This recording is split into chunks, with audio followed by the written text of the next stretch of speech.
السلام عليكم ورحمة الله تعالى وبركاته. دائما مع أخبار اللاعبين المغتربين من أصول جزائرية في مختلف الدوريات الأوروبية، نسلط الضوء اليوم كما جرت العادة على لاعب جديد ينشط هذه المرة في صفوف نادي لوافر الفرنسي، ويتعلق الأمر باللاعب الشاب مصطفى سيسوكو.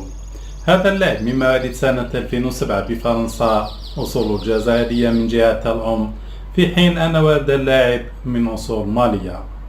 وقد تكون اللاعب مصطفى سيسوكو في صفوف نادي لوافر الفرنسي الذي تدرج معه في مختلف الفئات العمرية. يلعب في منصب قلب الدفاع، يمتلك إمكانيات بدنية وفنية هائلة، دون أن ننسى طول القامة التي تبلغ 186 سنتيمتر.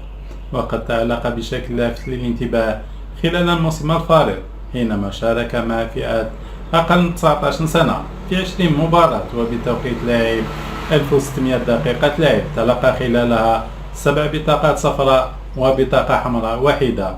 هذا التألق من اللاعب جعل من الاتحادية الفرنسية تستدعي وبصفة مستمرة لصفوف المنتخب الفرنسي لفئة أقل من 18 سنة، والذي شارك معه حتى الآن في 11 مباراة.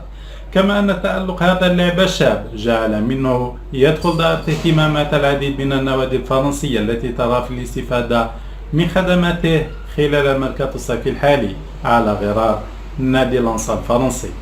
سلام.